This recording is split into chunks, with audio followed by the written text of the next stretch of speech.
Sometimes you walk into your greenhouse or garden and feel that familiar calm. The plants look strong, the leaves vibrant, the first flowers or fruit forming. For a moment, everything seems perfect. But behind those leaves hidden from your eyes, one of the most dangerous and silent enemies of modern gardeners is already at work. It is almost invisible, yet capable of destroying your plants so fast that many realize the scale of the damage far too late. Right now, I'm going to show you how this happens, how to spot the threat early, the mistakes almost every gardener makes, and most importantly, how to actually beat this pest that has become legendary among anyone growing their own vegetables. By the end of this video, you'll understand the weak points of this enemy, practical ways to control it without unnecessary chemicals, strategies used by professional growers, and techniques that can stop annual infestations for good. I'm talking about whiteflies, tiny yet extremely destructive insects. The adults look like miniature whiteflies dusted with flour. They weigh almost nothing, fly quickly, and lift off instantly with the slightest touch. Usually they stay on the underside of leaves, which is one reason they are often unnoticed for so long. Whiteflies are secretive but very active. They live comparatively long for insects and lay enormous numbers of eggs during their lifetime. The life cycle is relentless. Eggs are attached discreetly to the leaf surface. Tiny, immobile larvae hatch and start feeding on plant sap.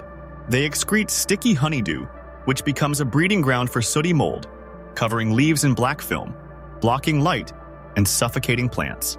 The larvae then turn into pupae, protected by a waxy coating before emerging as flying adults. And the cycle repeats multiple times in a single season. By the time you deal with one generation, 3 more are already maturing.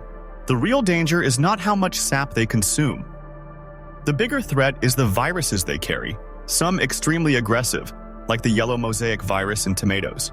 Even minimal infestations can devastate crops. Whiteflies do not appear by accident. Seedlings and young plants are the first entry points. They often travel with international trade. Warm, humid conditions in greenhouses accelerate their development. Dense plantings with poor ventilation make the perfect environment. And neglecting sanitation, leaving weeds, debris, or plant residues, provides overwintering sites. Ignoring crop rotation keeps a constant food source available. To fight them effectively, you cannot rely on a single action. Victory comes from a comprehensive approach. Start with cultural practices. Clean the greenhouse, remove weeds, and space plants properly so air can circulate. Dense, stagnant environments are paradise for whiteflies. Remove infected leaves carefully. Do not compost them. Larvae survive. Burning or sealed removal off-site is best. Mechanical and folk methods also help. Yellow sticky traps attract adults and reduce egg laying. Washing leaves with mild soap removes larvae and honeydew, limiting mold development. Plant-based infusions like garlic or yarrow do not kill whiteflies directly but disrupt feeding and deter adults. These methods are safe, inexpensive, and effective for early infestations. When populations get out of control, chemical treatments may be necessary. Apply them carefully, rotate products to prevent resistance, and follow protective measures. Whiteflies adapt quickly, so repeating the same product reduces effectiveness. Biological methods offer another layer of control.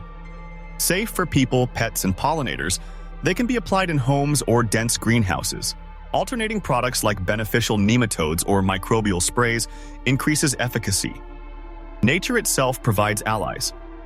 Predatory insects such as Encarsia formosa, ladybugs, and ground beetles attack whitefly eggs and larvae.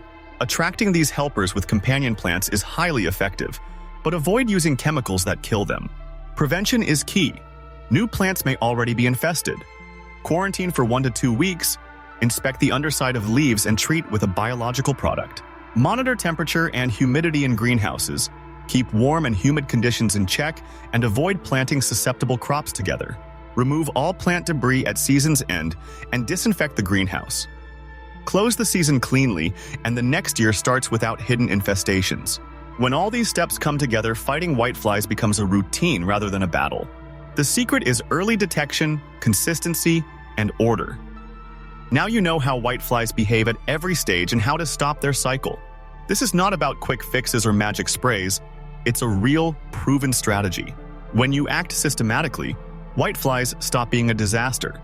They become a challenge you can control. Your plants, greenhouse, and garden finally get a chance to thrive. The key is simple. Watch, clean, ventilate, attract natural predators, and never let the environment favor the pest. Follow this, and your garden will reward you with a healthy harvest instead of problems.